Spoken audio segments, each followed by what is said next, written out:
잘못된 희망 설계라는 제목으로 하나님 말씀 나누도록 하겠습니다. 인간이 문명이 발전하게 되면서 과학이라는 기발한 도구를 개발하게 되었습니다. 이 과학을 대부분 실용적 도구로만 이해하는 경향이 강합니다. 과학이 비행기를 만들고 차 만들고 각종 생활에 필요한 전자제품을 만들어내는 도구다. 이렇게만 이해한다 그러면 가장 아쉬운 부분이겠습니다. 이 과학의 출발은 인간이 세상에 대한 호기심, 그러니까 우리 인간 세상은 굉장히 많은 의문들을 갖고 있거든요. 도대체 왜 인간은 이 땅에 태어났는지, 아니면 생명체는 왜 이렇게 살다가 죽게 되는지 여러 가지 많은 의문들을 갖고 있는데, 그런 의문에 대해서 해답을 안겨주는 게 바로 이 과학이라는 도구입니다. 그래서 과학은 인간이 갖고 있던 이 호기심에 대한 질문을 던져주는 역할을 하는 게 바로 과학이라는 것이고, 이 과학이 급기어 더 발전해서 인간 생활의 편의를 제공하는 각종 이기들을 개발하는 그런 귀염을 토하게도 됩니다. 자, 그러나 오늘날 많은 분들이 갖고 있는 잘못된 맹신 중에 하나가 과학에 대한 맹신입니다. 과학은 모든 문제 해답을 가져다 줄 수 있다. 우리가 살고 있는 모든 이유들, 그런 원인들에 대해서 정확한 답을 줄 수 있다라고 생각하는 과학에 대한 맹신이 있습니다. 자, 여러분, 과학이 풀지 못하는 그 넌센스가 한두 가지가 아닙니다. 첫 번째, 어떤 얘기냐면 지구에 물이 왜 이렇게 많은가? 여러분, 전 세계 우주를 관측하는 장비들이 굉장히 발전되지 않습니까? 우주를 관측하다 보면 행성이 너무너무 많아요. 지구처럼 둥그란 행성들이 많은데, 지구처럼 물을 가득 머금고 있는 행성은 단 한 군데도 없습니다. 그래서 많은 과학자들이 왜 지구는 이렇게 물이 많은가에 대해서 대답을 내놓지 못하고 있다는 거. 두 번째, 비행기가 공중에 뜨는 원리, 베르누이 원칙이라고 그러거든요. 베르누이 원리. 이 베르누이 원리 때문에 비행기가 뜬다. 커다란 쇳덩어리가 공중에 뜨는 거지 않습니까? 많은 분들이 그 베르누이 원리에서 뜬다고 하지만, 많은 과학자들은 이구동성으로 무슨 얘기하냐면 베르누이 원리도 이 쇳덩어리가 공중에 뜨는 것은 충분한 설명이 되지 못한다. 이렇게 말한다고 합니다. 그래서 비행기가 뜨는 원리도 이유도 정확하게 과학적으로 설명이 불가능합니다. 세 번째, 석유가 어떻게 발생했으며 왜 아직도 세계에서는 석유가 그렇게 뽑았음에도 불구하고 고갈되지 않고 전 세계에서 나오고 있는가? 여기에 대해서 과학자들은 해답을 주지 못합니다. 제가 어릴 때 무슨 얘기가 나오냐면 석유가 무엇의 산물이라고 여러분 들어보셨습니까? 어떤 것의 산물이라고 들어보신 적 있죠? 공룡 사체를 통해서 공룡의 사체가 전환되어서 석유로 나온다. 이게 우리가 어릴 때 들었던 석유 정설이거든요. 지금은 이 공룡살에 대한 것은 완전히 부인되었습니다. 그럴 리가 없다는 거죠. 제가 어릴 때 들어봐도 이거 말이 되지 않아요. 공룡이 도대체 지구에 얼마나 많았길래, 얼마나 많은 공룡이 있었길래 그렇게 다 석유가 되고 기름이 되었겠는가, 그렇게 생각을 한 적이 있었는데, 지금 과학자들은 공룡이 석유가 되었다는 것은 정상적인 올바른 대답은 아니다, 이렇게 규정을 하고 있습니다. 그래서 석유도 왜 지구상에서 계속해서 밖으로 뿜어져 나오는지 이유를 모릅니다. 그 다음에 또 한 가지가 뭐냐? 한 가지가 우리 뇌에 대한 어떤 연구입니다. 요즘 뇌과학이 많이 발전했습니다. 왜냐하면 뇌를 관측하는 장비라든가 측정하는 장비, 그리고 여러 가지 많은 그런 놀라운 첨단 장비들이 나오기 시작하면서 이 뇌에 대한 연구가 용이하게 이루어지게 됐습니다. 자, 그래서 뇌가 어떤 활동을 한다, 어떤 부분이 어떤 역할을 한다, 이런 주장들을 많이 하는데, 가끔 가다가 과학자들이 설명을 못하는 그런 뇌 현상이 있기는 있어요. 있긴 있습니다. 저기 2007년에 프랑스 한 44세 된 남자가 다리가 힘이 빠지고 몸이 힘이 없어서 병원을 찾아갔습니다. 왜 이러지? 내가 왜 이렇게 어지럽지? 뭐 이렇게 뇌출혈인가? 아니면 뭐 뇌일혈인가? 그리고 MRI를 찍어봤는데 의사들이 그 뇌 촬영 사진을 보고 입이 쩍 벌어집니다. 그 사진을 보니까 여러분 무슨 일이 있는지 아십니까? 뇌가 없어요. 뇌가 거의 없어요. 뇌가 10%밖에 없어요. 조그맣게 있어요. 나머지 90%가 내 척수의 액이라는 물로 가득 차 있고 이 사람은 뇌가 10%밖에 되지 않는데 너무 재밌는 게 그러면 사람이 이 정도의 뇌를 갖고 있다 그러면 정상적인 생활을 하지 못하는 사람이 돼야 되지 않겠습니까? 이분은 프랑스 공무원이에요. 공무원 생활하고 있고 두 자녀의 아버지예요. 전혀 문제될 것이 없는 아무런 문제를 갖고 있지 않은 그런 완전한 정상 생활을 이분이 하게 되면서 도대체 이분은 어떻게 뇌가 10%밖에 되지 않는데 이렇게 멀쩡하게 정상 생활을 감당하고 있는지 여기에 대한 의문을 갖고 있는데 이렇게 뇌가 전 세계 가운데 10%밖에 남지 않은 사람들 아니면 뭐 20% 갖고 있다든지 30% 갖고 있다든지 일반 사람이 턱없이 부족한 뇌를 갖고 있음에도 불구하고 정상생활하는 사람들이 간혹 나타나고 있다는 이야기입니다. 여러분, 이것은 과학이 설명을 못하거든요. 과학은 인간의 모든 지적 활동이 이 뇌로부터 나온다고 생각합니다. 뇌가 우리의 생각을 만들고 창조를 만들고 우리의 양심을 만들고 이렇게 생각하는데 뇌가 10%밖에 되지 않아요. 그런데도 불구하고 많은 곳에서 모든 것들을 충족시키는 그런 일들이 벌어지고 있거든요.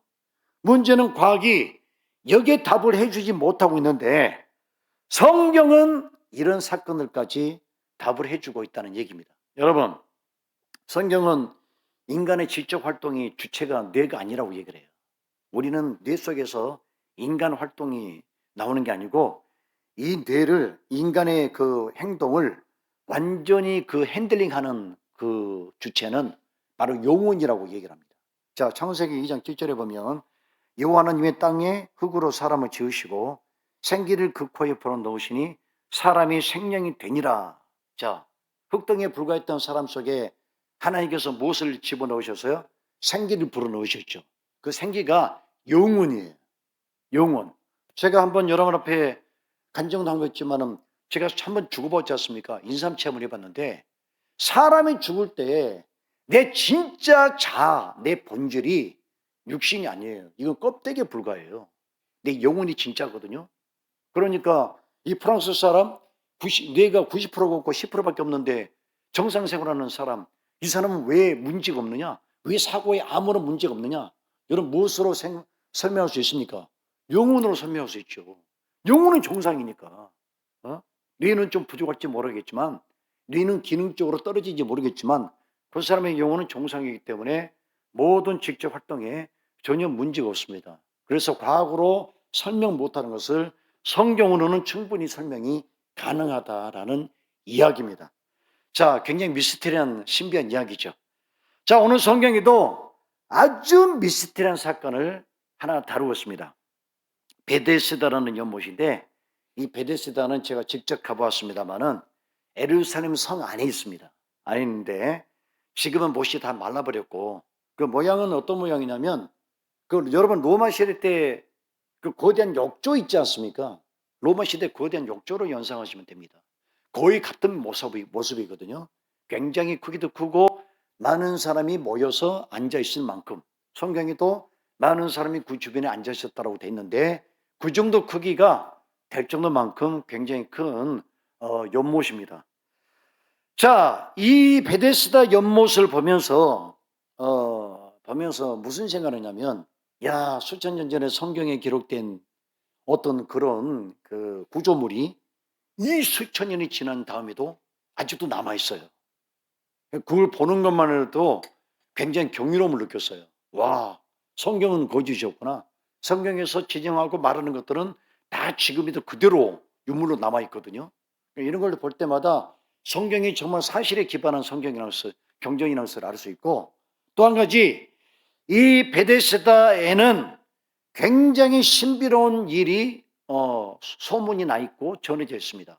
그것은 천사가 그 물에 물을 파동을 줄 때 갑자기 연못인데 무슨 파도가 칠 일이 없지 않습니까? 그럼에도 불구하고 물이 큰 파도를 이룰 때 그때 먼저 뛰어들어간 사람이 병이 낫게 된다라는 이야기입니다.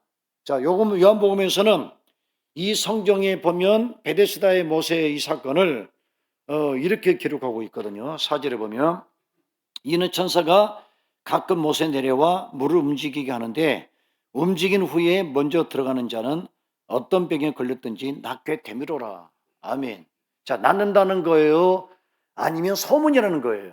요한복음에서 기록한 것은 낫는다는 거죠. 이건 소문이 아니라는 거죠. 소문이 아니라는 거. 어떤 분들은 이걸 갖다가 뭐라고 해석했냐면, 목사님들 가운데 이것은 유대인들이 신화적 요소를 받아들인 것이다. 신화적으로 소문난 것을, 구조로 전해지는 것을 그냥 미신적으로 믿는 행위다라고 얘기를 하는데, 요한복음에서는 뭐라고 얘기합니까? 천사가 물을 통해서 사람이 병이 낫는 게 진짜 사건으로서 기록하고 있습니다. 그러니까 요한복음이 전하는 것을 믿는 게 더 현명한 도리라는 거죠. 하나님의 신비로운 일은 우리가 생각하지 못한 많은 영역 속에서 이루어집니다. 어떤 분들은 딱 단편적으로 이렇게 정해진 일만 하나님이 하실 것이라고 생각하지만, 하나님의 일들은 우리가 전혀 얘기치 못하고 상상치 못하는 일에서 자주 벌어지게 됩니다. 저는 여러분 앞에 한번 언급했듯이 이란의 선교사들이 복음을 전하다 보면 그런 경우들을 가끔 가다 보게 된답니다. 선교사들이 복음을 전하면 오지로 들어가지 않습니까? 근데 오지에 선교를 하러 복음을 전하러 들어갔더니 그 부족들이 이미 예수님을 믿고 있어요. 아니, 당신네들은 누구에게 복음을 전파받아서 예수님 믿고 있냐라고 물었더니만 놀라운 일이 있습니다. 예수님을 직접 그들이 만났고 예수님을 통해서 복음을 듣고 있는 경우들. 여러분 놀랍죠? 너무 놀랍죠? 신비롭죠? 이게 지금 이란에서도 일어나는 일이에요. 제가 이번에 유튜브 들었던 것들 중 가운데 이란에서 목회를 하시는 여자 목사님이 하는 얘기가, 이란 사람들 가운데도 복음을 들은 적이 없는 사람들이 예수님을 믿고 있다. 어떻게 믿었냐? 직접 만났거나 꿈으로 예수님 만났거나. 그래서 예수님 섬기는 사람들이, 자생적 복음 믿는 자들이 너무 많다. 이런 얘기를 합니다. 그래서 우리가 하나님 하시는 일들이라는 것은 우리 인간의 그 생각과 사고의 영역 속에 가둬두어서는 절대 안 됩니다. 하나님 일하시는 방법은 예기치 않은 방법으로 일을 하기 때문에 우리가 개연성을 가지고 그런 것들을 믿는, 그런 것들을 받아들일 수 있는 그런 여지도 우리 가운데 필요합니다. 자, 이 신비한 연못인 베데스다는 그런 역사가 일어납니다. 천사가 물을 통했더니 무슨 일이 벌어졌죠? 병자들이 들어갈 때 가장 먼저 들어가는 사람이 병이 났습니다. 자, 베데스다 이름의 뜻이 뭔가요? 국률의 집. 따라서 하겠습니다. 국률의 집. 국률의 집이에요. 다른 말하면 자비의 집이에요. 국률과 자비가 흐르는 집이에요. 그렇죠? 자, 왜 국률과 자비입니까? 하나님께서 이스라엘 백성들이 그 당시에는 병원도 없죠, 의사도 없죠. 그러다 보니 많은 사람이 병들어 죽는 것을 보시고서 하나님이 그들에게 치료의 채널을 열어주신 게 베데스다 연못이에요. 천사가 한번 물을 한번 동할 때 사람들이 들어갈 때 병이 났습니다. 그러니까 이곳은 주님이 사람들에게 베푸시는 긍휼과 자비의 집입니다. 그런데 여기에 굉장히 심각한 일이 벌어집니다. 여러분, 38년 된 병자가 물이 동할 때 들어가지를 못해요. 그럼 누가 가장 먼저 들어간다는 얘기입니까? 38년 된 병자는 너무 몸이 중하고 움직일 수 없기 때문에 거기에는 오히려 건강하고 민첩한 사람이 보고 있다가 가장 먼저 다이빙을 한다는 거죠. 여러분, 그럴 거 아니겠습니까? 38년 된 병자는 이제 일어나가지고 물이 동할 때 들어가려면 다른 사람이 먼저 들어가 버리니까 자기는 늘 기회를 놓치는, 상실하는 그런 일이 벌어지게 된 겁니다. 그러니까 베데스다는 뭐냐? 하나님께서는 병자를 고치시기 위해서 자비를 베푸는 곳인데, 인간들의 사악함과 이기심이 하나님의 긍휼과 자비를 인간의 욕심으로 바꿔버리는 장소. 여러분, 만약에 사람이 아픈 사람이 더 심각한 사람이 있다 그러면 양보를 해야죠.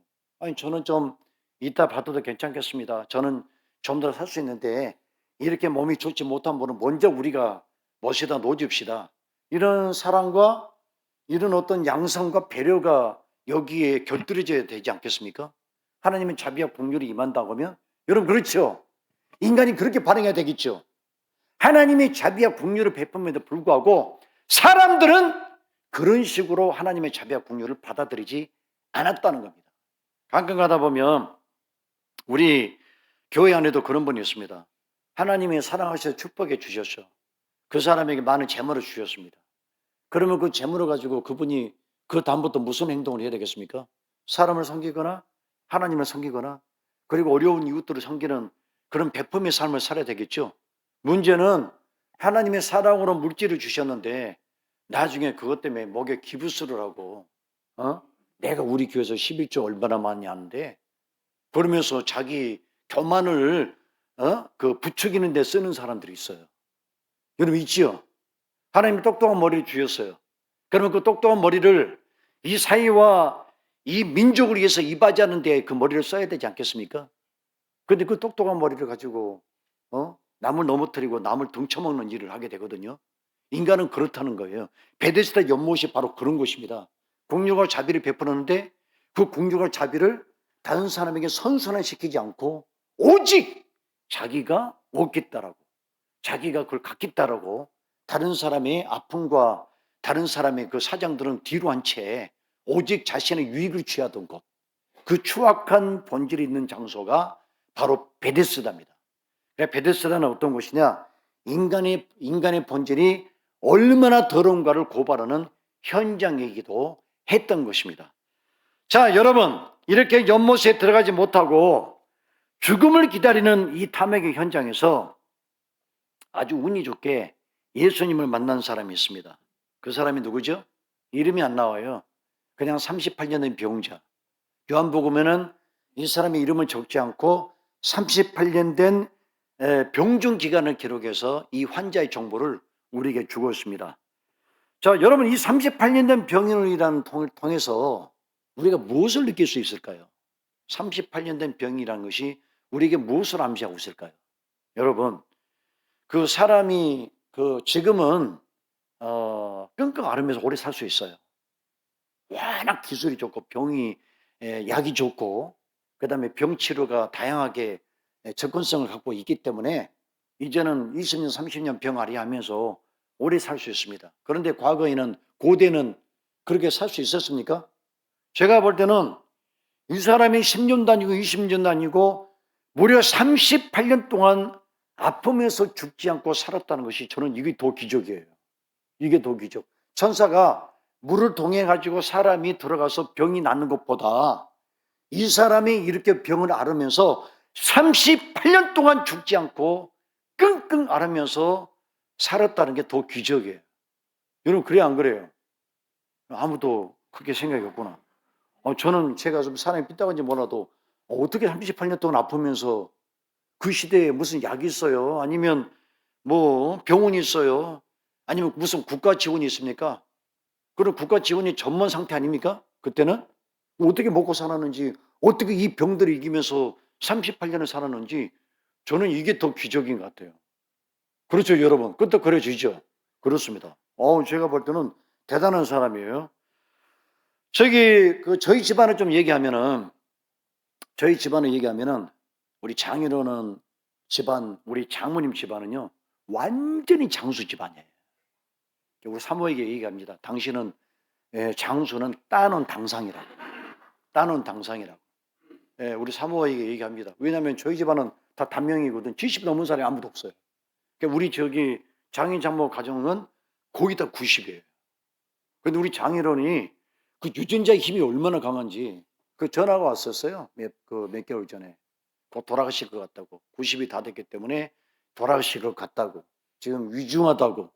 그래서 내려갔더니 위중하셨는데 보니까 퇴원을 하셔서 건강하게 집에 또 계세요. 또 이 앞전에 위중하다 해서 내려갔더니 내려가는 사이에 일정을 잡아서 내려가는 사이에 건강하게 퇴원해서 또 집에 앉아 계셔요. 그래서 우리 사모에게 그런 얘기했습니다. 다음부터 확실하면 전화하라고. 확실하면. 아니, 내려가면 맨날 건강해서 집에 있는데 내려가면 맨날 그냥 말짱말짱 해가지고 앉아 계시고 이번에도 대수술했거든요. 근데 굉장히 수술이 잘 됐어요. 그래서 우리 사모가 기도를 얼마나 하는 거냐, 하늘을 뒤집어 버리는 거냐, 어떻게 된 거냐, 여러분 엄청난 역사거든요. 그래서 우리 그 장인어른 함자가 백자, 종자, 대자인데 제가 앞에다가 호칭을 하나 붙여줬습니다. 부활배종대 선생님이라고. 부활배종대 선생님이라고. 진짜 이게 사람의 이게 유전자 힘이라는 것이 엄청나고, 뭐 딸이 기도해서 그런지 몰라도 아니 내려가면 건강해서 앉아 계시고, 급해서 내려가 보면 건강해서 내려가 앉아 계시고, 지금도 또 아무 문제 없고, 뭐 대단하거든요. 자, 이 38년의 병자가 살아있는 것이 기적인데 이 사람은 행운아 중에 행운합니다. 왜냐하면 여러분 예수님을 만났기 때문입니다. 자, 예수님을 만났고 그 많은 환자들이 있었지 않습니까? 널려 있었거든요. 그런데 예수님이 자꾸 찾아서 이 사람을 딱 그 앞에 나타나셨고, 그리고 그의 병을 끝내주셨습니다. 자, 그런데 이 병자가 예수님을 만난 그 상황이 여러분 얼마만큼 은혜로운지 몰라요. 자, 이 환자들이 대부분 예수님을 통해서 병이 나는 환자들은 첫 번째 자기가 찾아가든지, 자기가 끝까지 찾아가든지, 뭐 그 바디메오 소경 같은 경우도 나사렛 예수야 하고 계속 쫓아갔잖아요.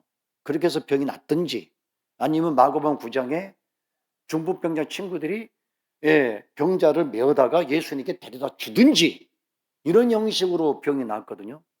그런데 여기 38년 된 병자는 여러분 예수님 어떻게 만난 줄 아십니까?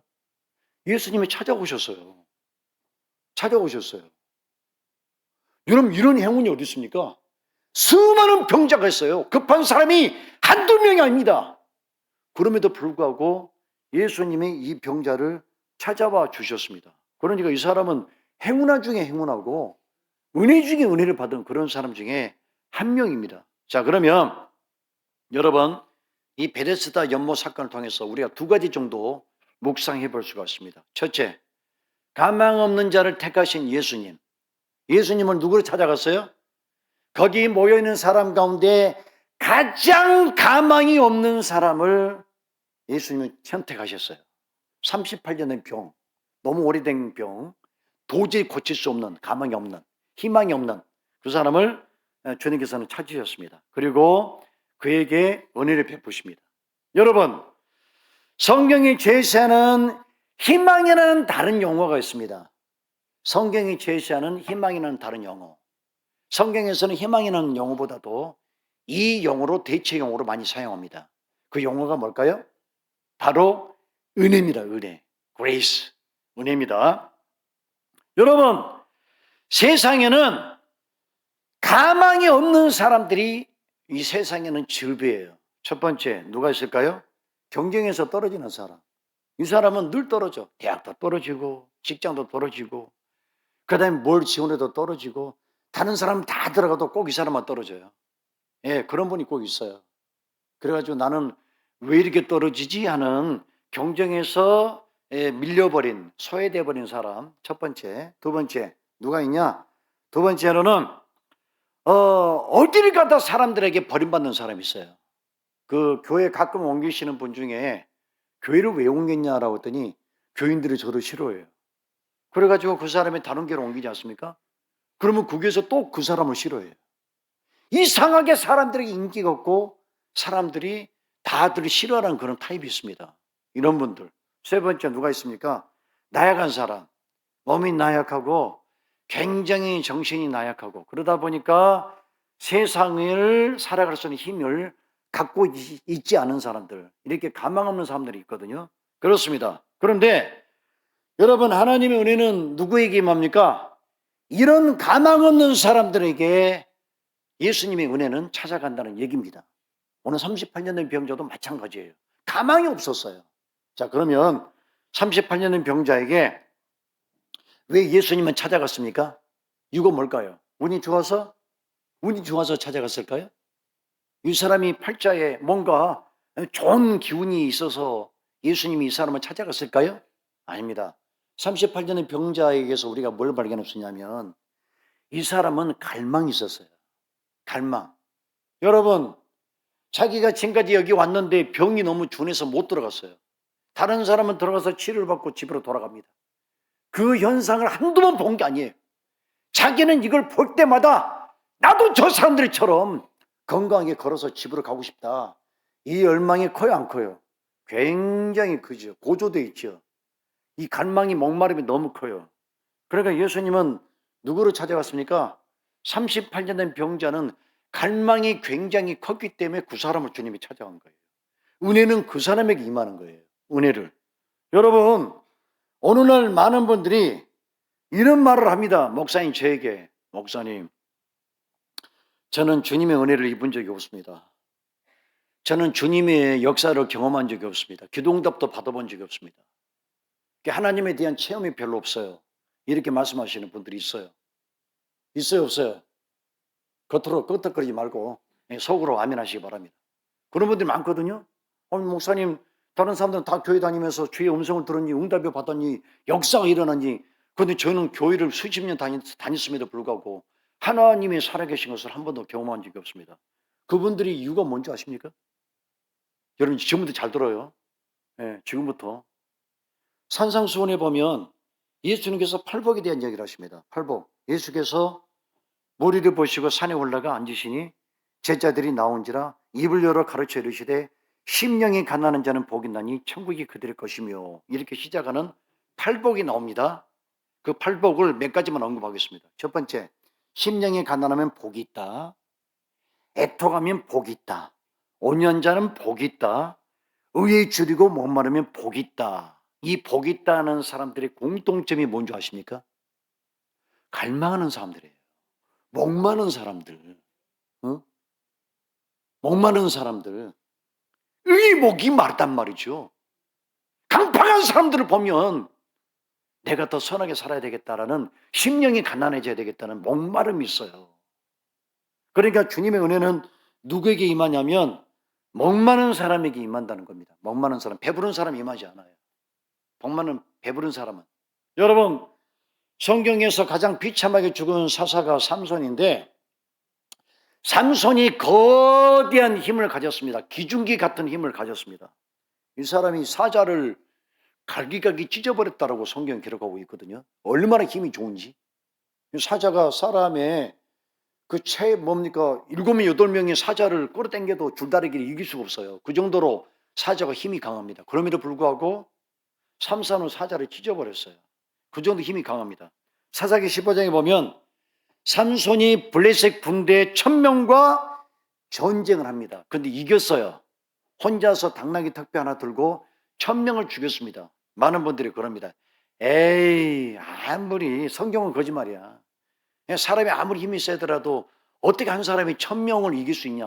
1000명이 둘러가지고 창으로 찌르면 그 사람 아무리 힘이 있어도 죽게 돼 있다. 성경에 삼손이 1000명 죽였다는 것은 거짓말이다. 여러분, 이것을 이해를 못하는 분들이 있는데, 이순신 장군의 일대기에 이 얘기가 많이 나옵니다. 이순신 장군이 병법을 많이 강조하거든요. 살고자 하는 자는 죽을 것이요 죽고자 하는 살 것이다. 그러면서 꼭 했던 말이 있어요. 뭐냐? 한 사람이 길목을 제대로 지키면 1000명도 두렵게 할 수 있다. 옆에 골목이 협소한 이 병목 구간에 사람이 딱 서 있어. 한 명만 올 수 있는 자리야. 그러면 못 들어오거든. 저기 1000명이 들어도 못 들어오거든요. 한 놈씩 깨 부시는 겁니다. 한 놈씩. 그러니까 삼손은 병목에서 사람을, 지형지물을 통해서 사람을 죽인 거예요. 당나귀 턱뼈로 1000명을. 이걸 여러분 아셔야 돼요. 그 성경이 그렇게 기록해 놓으니까 그냥 들판에서 그냥 돌아다니면서 죽인 거로 생각하는데, 아니에요. 지형지물을 이용해 가지고 병목 구간에서 딱 지키고 오면서 때려 죽인 거예요. 그런데 이 사람이 사람을 1000명 죽이고 나서 그 다음부터 일이 하나 터집니다. 목이 너무 마려워요. 물이 너무 갈증이 심해집니다. 왜? 사람을 1000명을 때려 죽였으니 아무리 괴력을 가졌더라도 체력적인 한계는 분명히 드러나기 마련입니다. 삼손이 그때 하나님 앞에 소리를 칩니다. 주님, 내가 이 전쟁에서 이겼지만은 내가 결국에는 이 목마름으로 내가 저 사람들이 잡혀서 죽게 생겼습니다. 어떻게 하면 좋겠습니까? 소리가 그때 고래고래 물을 달라고 소리를 칩니다. 통성기도를 해요. 그랬더니 하나님께서 삼손을 불쌍히 여기셔가지고 레이의 움푹한 곳을 터뜨려가지고 물을 밖으로 나오게 하는데, 그 샘물의 이름이 뭐라고요? 에낙고래예요. 우리 신대원 시험에 잘 나옵니다. 애나 고래. 애우기도 싫어요. 좋아요. 삼손이 물이 없어서 고래고래 소리 질렀다 해가지고 애나 고래입니다. 여러분 다 기억하시죠? 이거 다음 주 부활절 때는 한번 성경 퀴즈들을 내보내도록 하겠습니다. 기억하십시오. 애나 고래. 자, 이런 삼손이 기도해서 물을 터뜨려서 하나님의 은혜를 받고 기사회생하는 축복을 받습니다. 그런데 삼손의 결말은 뭐예요? 드릴라에게 속아서 드릴라의 계략에 빠져서 힘을 잃어버리고 두 눈이 뽑혀서 블레셋 사람들이 끌려갔고 나중에는 결국 처참한 죽음을 맞지 하지 않겠습니까? 삼손이 여러분 평소에 삼손이 하나님의 사사입니다. 하나님의 영적인 지도자로 부르셨어요. 이 사람이 평소에 기도했다는 게 몇 번 나온지 아십니까? 2번 나와요. 2번. 한 번 에라꾸래. 지가 죽으려고 할 때 한 번 기도하고 그 다음에 잡혀가가지고 그때 또 죽으려 할 때 딱 한 번 기도해요. 삼손이 뭘 말해줘요? 하나님을 갈망한 적이 없다는 거예요. 자신의 그 괴력만 믿고 설치고 돌아다니다가 결국에는 목숨을 잃어버린 사람이 삼손이에요. 제가 그럽니다.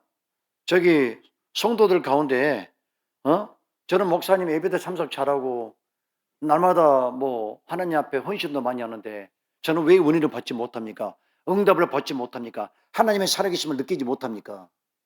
그분들에게 제가 한번 묻고 싶어요.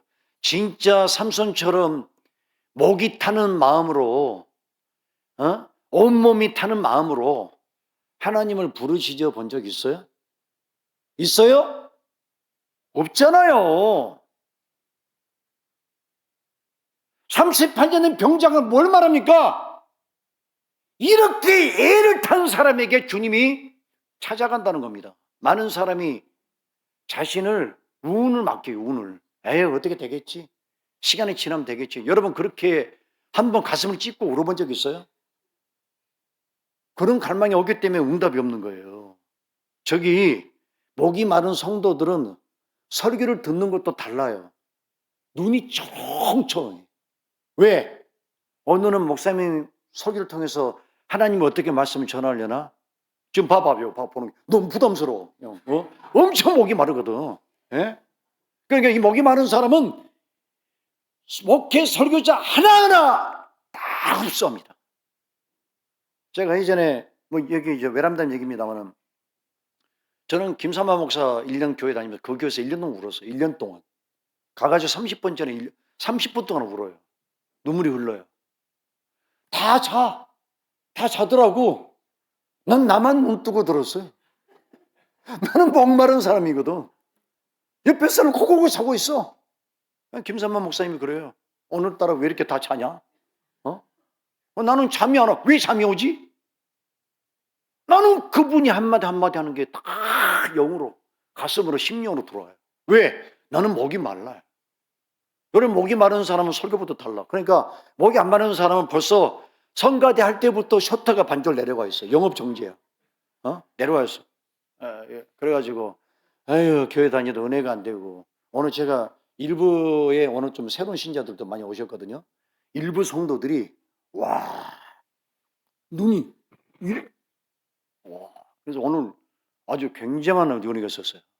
오늘 2부를 보니까 2부가 다들 조금 그러다가 이제 지금 눈 좀 뜨고 정신 쳐다보고 있는데 저는 그거예요.